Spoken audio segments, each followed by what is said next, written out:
Hey everybody, this is Zachary Jeans. Let's keep walking through the Bible. So today is day 435. That's right, episode 435.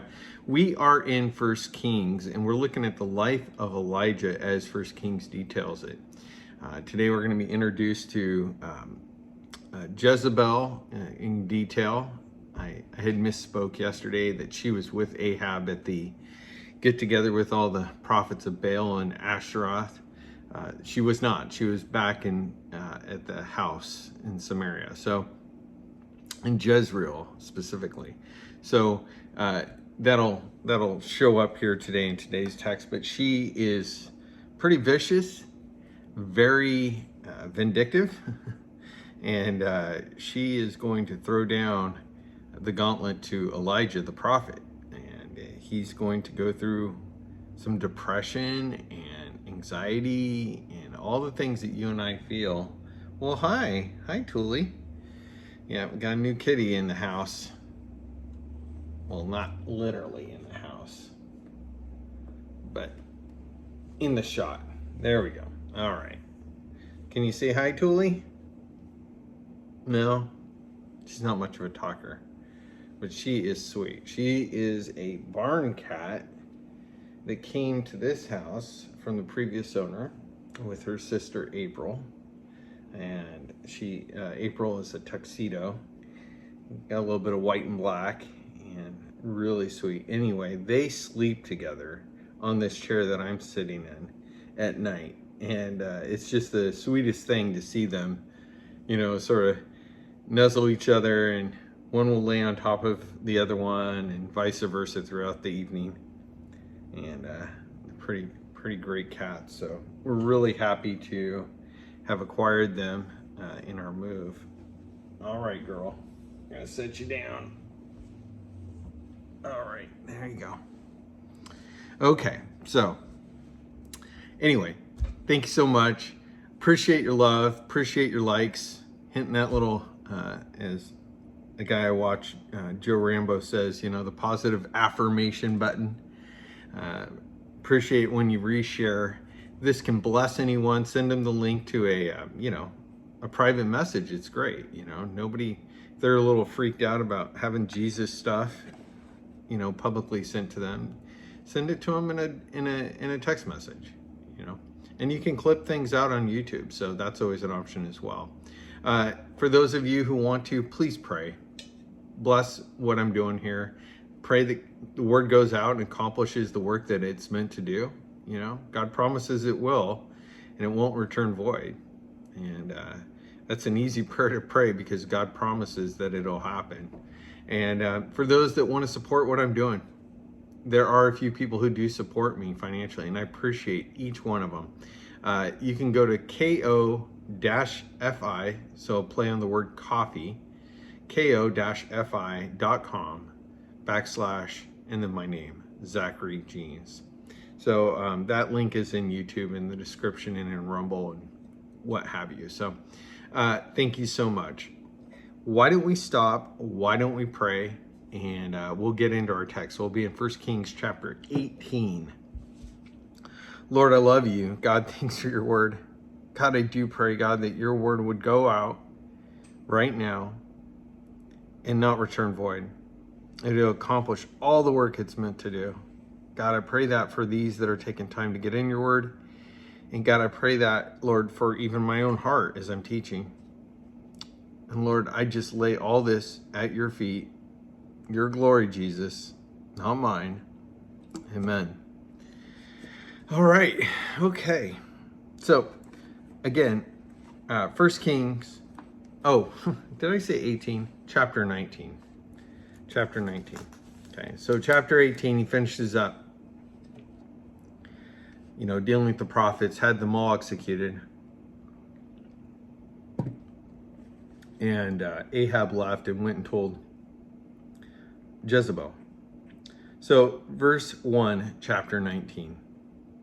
Ahab told Jezebel all that Elijah had done and how he had killed all the prophets with the sword.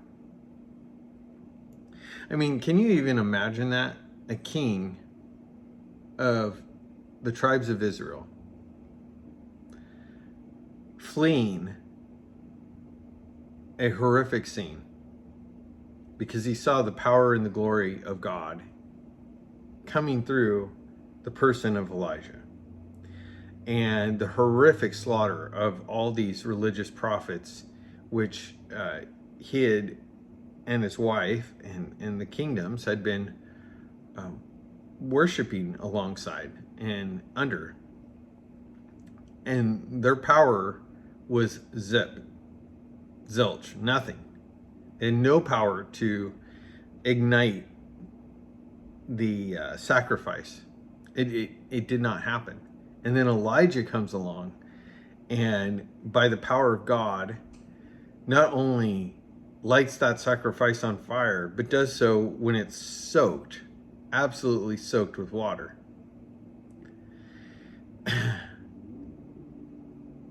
The horror to which Ahab observed, and those around him, that this happened, I mean, that's just horrifying, right? To see that your belief system didn't have any authority or power, and then to see that your opposition, the thing that that Israel used to worship and is largely discredited and denied, that's the Lord of heaven and earth, Yahweh, shows up through his prophet Elijah.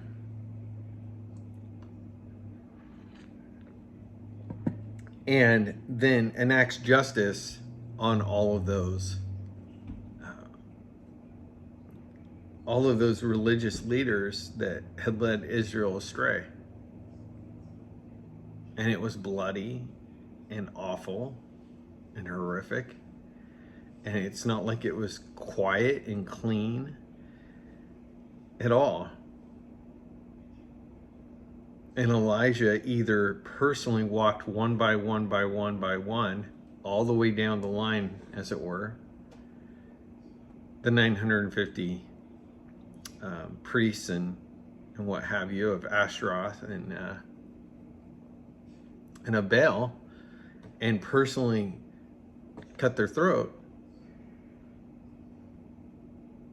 People didn't just die quietly. The shrieks, the sound of people trying to, as they're bleeding out on the ground. It was a horrific scene.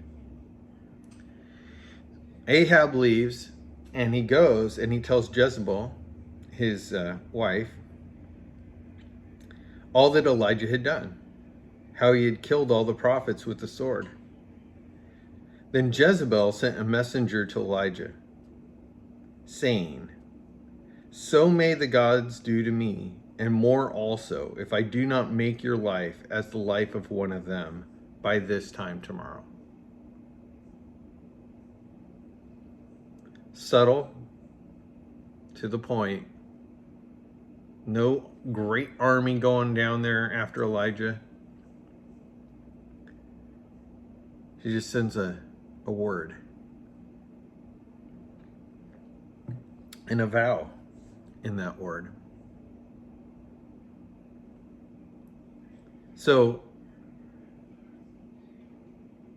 it's kind of scary to get that kind of a letter, to get that kind of a message. It's not an expected response like, hey, here's Jezebel and Ahab showing up with all the armies of Israel to surround Elijah and his handful of supporters that were there and saw the power of God. Well, no, because Israel had gathered en masse there. That's probably not the right move, because it's not just a small group of supporters. Okay, well, what does she do? She whispers into his ear. She speaks something to him that hits him to his core. She threatens his life, and does so in such a way that Elijah, it says in verse 3, then he was afraid. And he rose and ran for his life and came to Beersheba, which belongs to Judah, and left his servant there.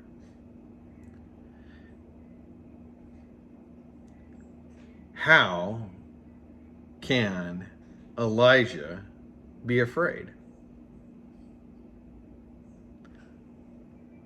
He was just filled with God's authority and power in such a way that he stood down, 950 prophets in front of, a huge, huge crowd who had gathered to watch this like competition, this display of authority and power between the prophets of Baal, Ashtaroth, and him and Yahweh. He'd stood against the king and his soldiers were there. But this one word, this threat, Elijah was afraid. And how? We're all mortal. We have immortal souls in mortal vessels, in mortal flesh. And life is precious, and we protect it. We protect our own. And when it's threatened in such a way by a force that you recognize has the ability to harm you, it creates within you fear. Now, this might be a threat around a job. It could be a threat not around your life. It could be something like a threat around a business deal, or, a threat around your general happiness, when it comes to family get-togethers, so-and-so can't come to this family get-together, whatever. And so these are very minor ways in which our life is threatened. But in this case, Jezebel's making the threat like, I'm going to hunt you down and I'm going to kill you. And Elijah is afraid. So he rose and he ran for his life. Now, is this right or wrong? I don't know. Paul at times stands his ground. And there are times when Paul flees in a basket. There are times when, Peter is like boldly proclaiming this and then stepping out of the jail at night, and then back in the temple the next day and then stepping out in another situation. There are times when the apostles stuck around Jerusalem, and there's a time when they left. They fled Jerusalem through the persecution and then took the gospel to all other places. When is it okay to stay, or should I go, Well, I don't know what's right or wrong here. I think we get a sense from the Lord as we read this passage that the Lord is reminding him who he is in God, who God is to him. So let's continue. Okay. Then he was afraid, and he rose and ran for his life and came to Beersheba, which belongs to Judah, and he left his servant there.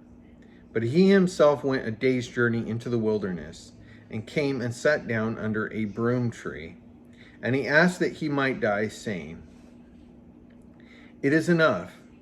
Now, O Lord, take away my life, for I'm no better than my fathers. And he lay down and he slept under a broom tree. And behold, an angel touched him. And he said to him, Arise and eat. And he looked, and behold, and there was at his head a cake baked on hot stones and a jar of water. And he ate and he drank, and he lay down again. And the angel of the Lord came a second time, and he touched him, and he said, Arise and eat, for the journey is too great for you. And he arose and ate and drank. And he went in the strength of that food 40 days and 40 nights to Horeb, to the Mount of God. Wow. Elijah was afraid, and once he had left his servant, he went away out into the wilderness. And much like much like others before him, he was out there and he's ready to die. I think of Ishmael's mom. She goes out, she'd been run out by Sarah, Abraham's wife, and with her son. And she went out there and she was just, weeping and ready to die, completely cast out into the wilderness with her son. No chance. Angel Lord asked her why she was crying, and they have a conversation, and essentially he promises that she's gonna be all right, the kid's gonna be okay, and he'll become a number of kingdoms. And Moses out in the wilderness, many times in his life, you think of the times, where he was like, God, just kill me, this nation, it's too much for me. The burden of leadership, or, there's times when he was up on the mountain, he's up there 40 days, 40 nights, the mountain of God where Elijah tries to go, right? And although Mount Horeb and Mount Sinai, different places, but a mount of God, right? And Moses up there 40 days, 40 nights, comes down and then sees that the people have followed after Aaron and their golden calves, and they're having an orgy and a party and rejecting God. And how utterly gutting that must have been. And then he goes up for another 40 nights and days and nights.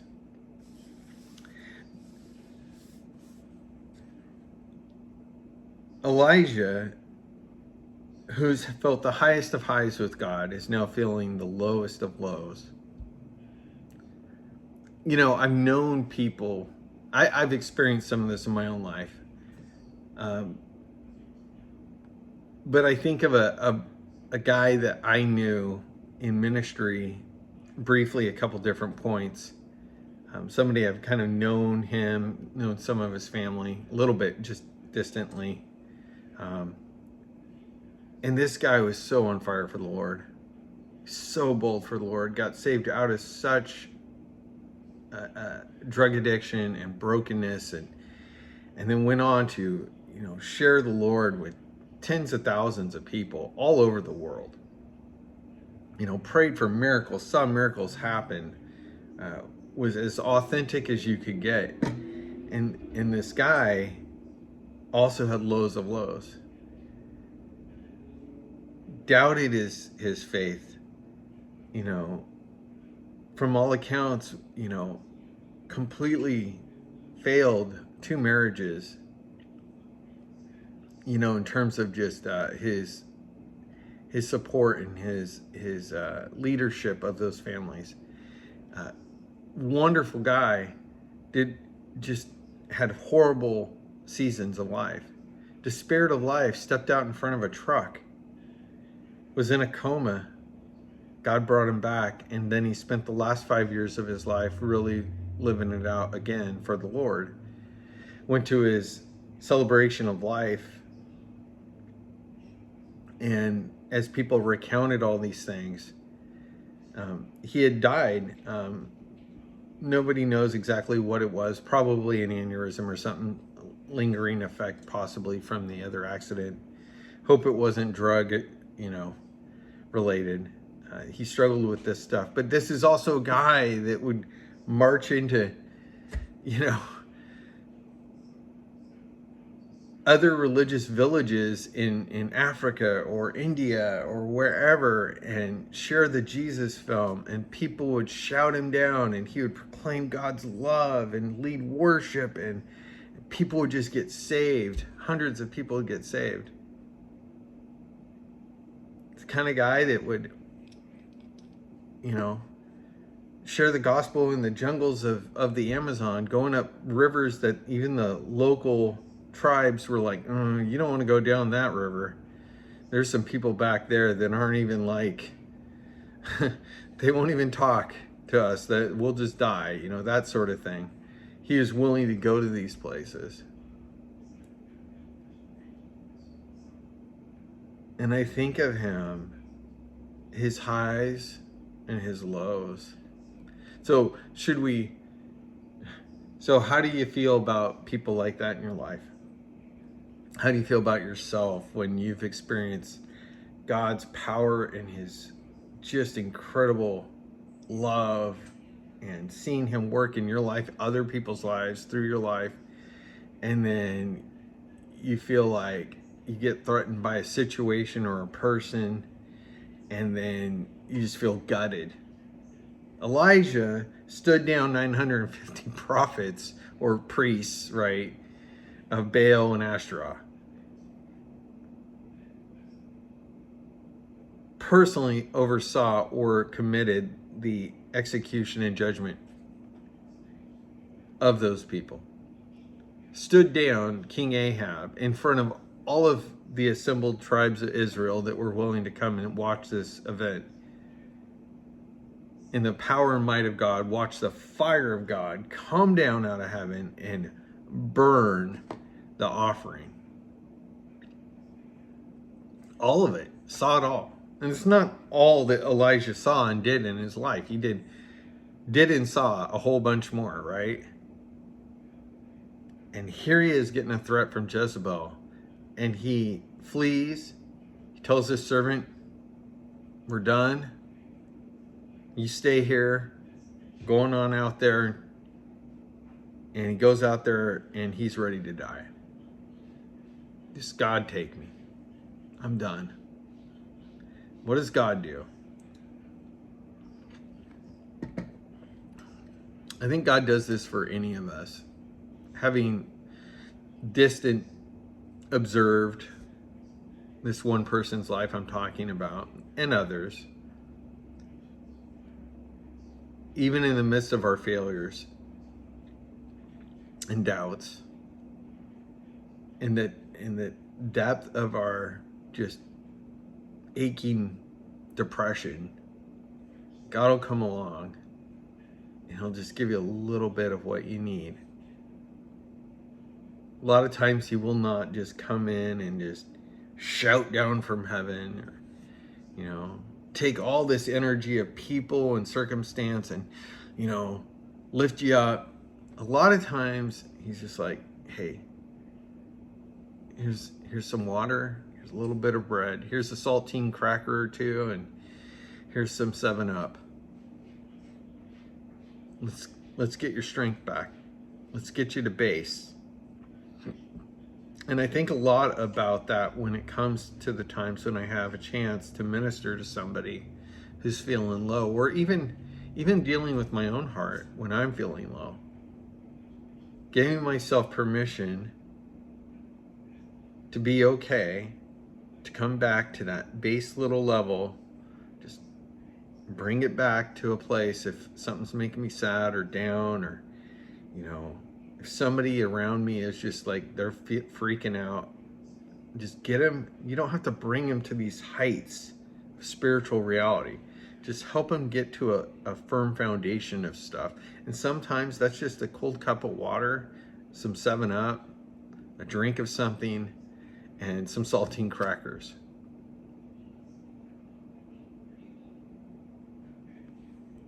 Well, Elijah takes that after a couple days of that sort of ministry of sleeping it off, and he rises and he goes on a 40-night day and night journey to Horeb, the Mount of God. And he goes to the cave, comes to a cave, and he lives in it. And behold, the word of the Lord came to him, and he said to him, what are you doing here, Elijah? And he said, I've been very jealous for the Lord, the God of hosts, for the people of Israel have forsaken your covenant, thrown down your altars, killed your prophets with the sword, and I, even I, only am left, and they seek my life to take it away. What are you doing here? Right? God, I have done it all, as much as I think I can in your name.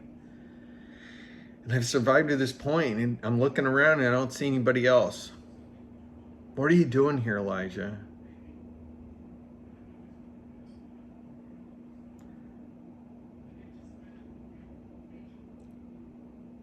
The Lord says, go out, stand on the mount before the Lord. So he comes out of the cave and he stands out there. And behold, the Lord passed by, and a great and strong wind tore the mountains, broke in pieces rocks before the Lord. But the Lord was not in the wind. After the wind, an earthquake, but the Lord was not in the earthquake. And after the earthquake, a fire, but the Lord was not in the fire. And after the fire, the sound of a low whisper. This Bible mentions that it can also be translated as a thin silence. Does God speak to us? Do we get voice memos from God? I saw, a lot of Catholics struggle with this. Some mainline denominations don't believe God will speak to our hearts. Some of my evangelical brothers and sisters believe that it's only the Bible, which God speaks through the Bible, 100%. But I do believe God's Spirit lives within us. That's what the Bible teaches us. And if God's Spirit is living and active and real, God is going to guide and direct and speak to us. And how does God speak to us? Well, it's that thin silence, that notable whisper of the Lord. Now, what's scary is there's a lot of technology out there. There's actually technology been developed that deals with casting audible voices into people's heads through, it's sort of that technology with the whole bone vibration thing with the ear that they can help people hear better with. There are different headphones that do that.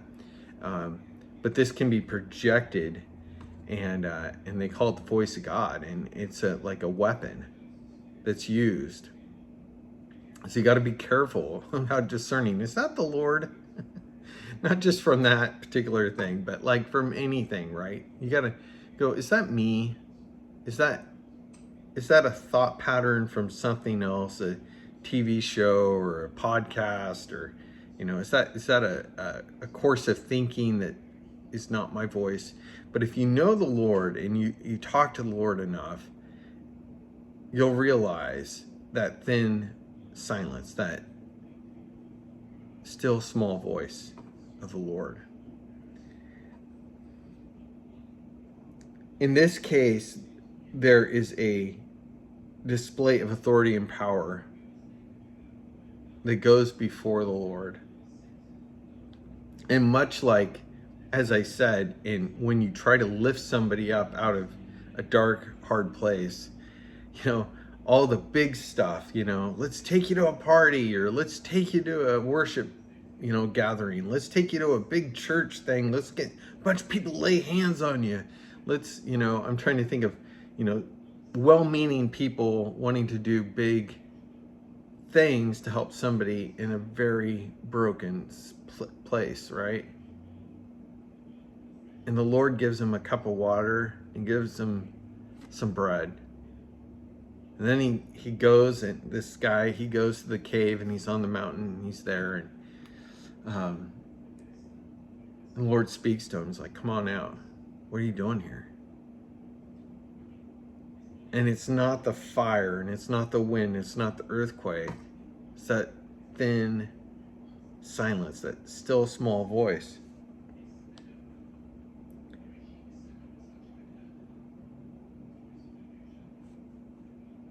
And Elijah heard it. He wrapped his face in his cloak and went out and stood at the entrance of the cave. And behold, there came a voice to him and said, what are you doing here, Elijah?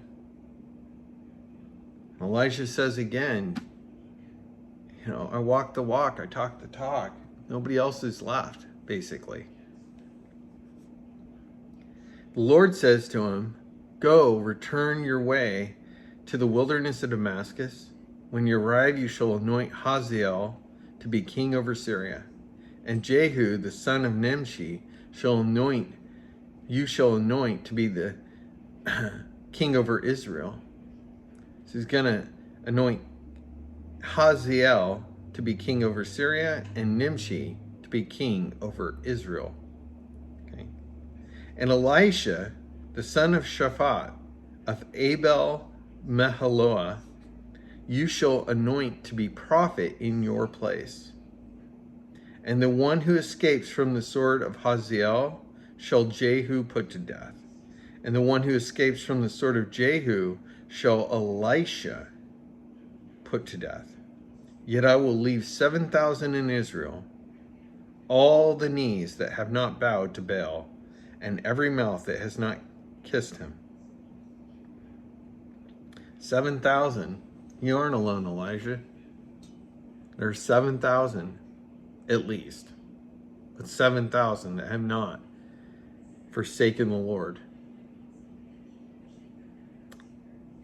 Well, I think we'll leave the calling of Elijah till tomorrow.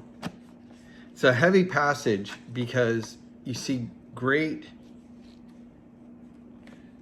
what's a better way to put this? So in the context of sharing the story about the guy I was talking about, and talking about how you can see this in this powerful man of God, Elijah, you see it I've seen it in the lives of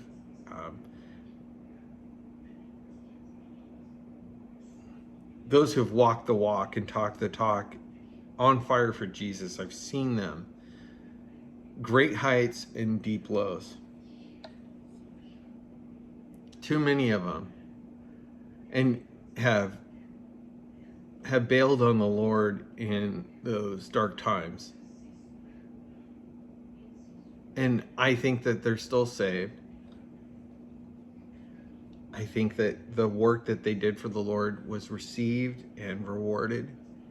And I think that their errors of doubt of the Lord get their own reward too, and they'll have a talking to the Lord when they're there. Like, that's going to be a very uncomfortable conversation.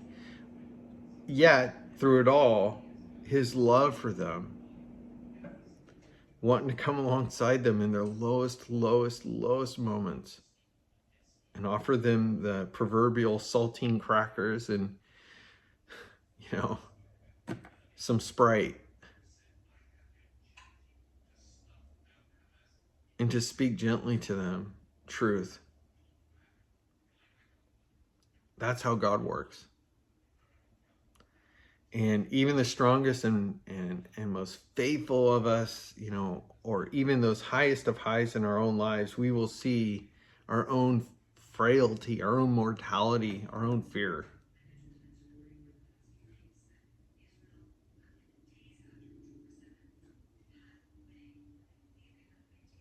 And it's okay to sleep it off a little bit and to have some just getting back to basics with the Lord and listening to him. Because the Lord isn't in just the big stuff. The fire coming down of heaven and burning up the offering and the displays of faith before the King of Israel and all his soldiers and all the people there. And the big evangelical rally or youth group meeting that you get to speak at or whatever. God's in the truth, in that thin silence, the truth that's in the midst of all that. God sent the wind, he sent the earthquake, he sent the fire, yeah. But the passage makes it clear, like, the point is, it's that thin silence, that quiet voice of truth.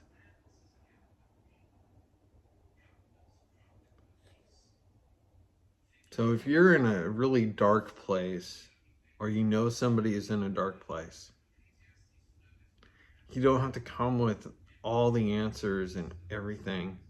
Bring them back to truth. I had one meeting with this one person I had spoken of, and I didn't know where this person was at in life. He hadn't been around.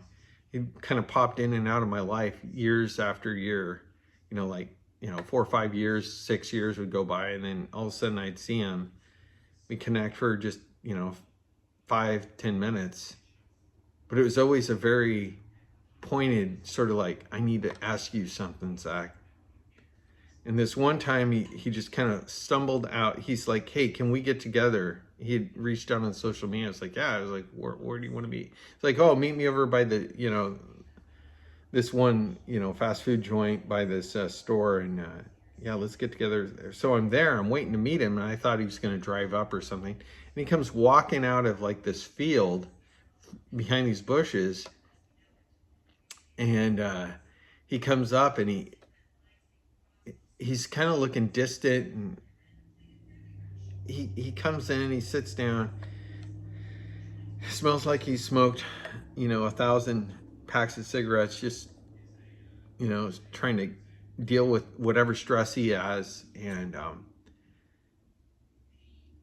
he's very distant. And I remember our conversation, not all the details, but like the general thing was, he was like telling me about some of the things he'd seen and how the world had changed, and he was really wrestling with the response that people were now giving to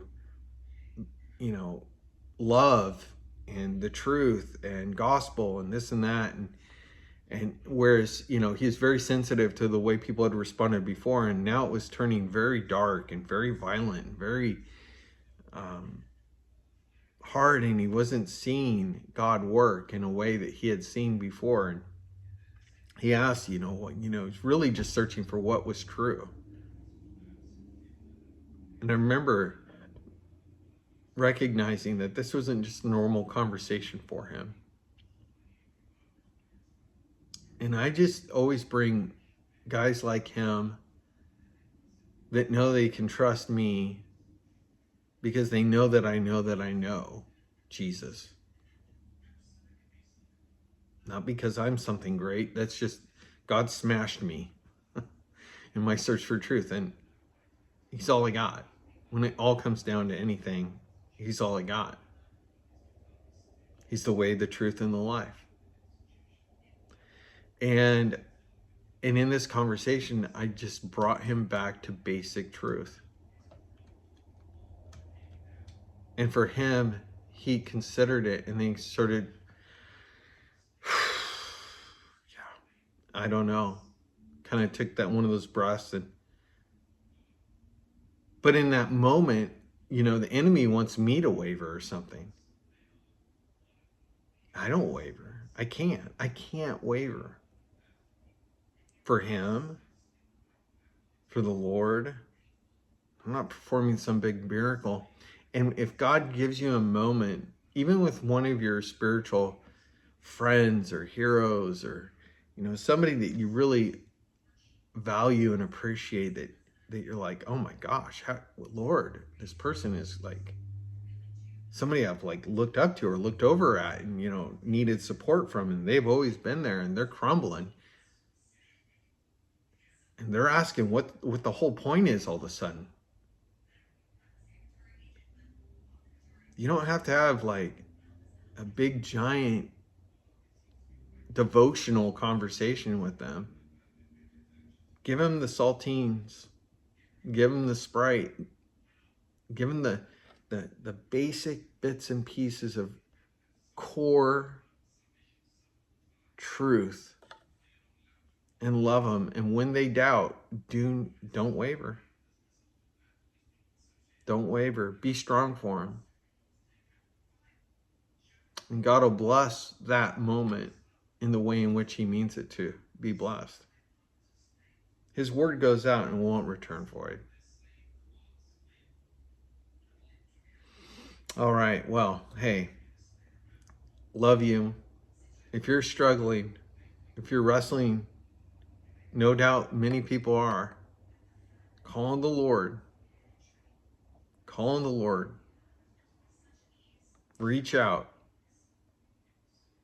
It's okay if you need a couple nights of sleep to sleep it off. I think God wired our bodies to heal. Sleep is restorative. It helps. But come back, get to base, receive that love. And God is there. He's there in the midst of all the chaos. He really is that still small voice. If you would, share this with someone. Hit the like button, whatever, the heart.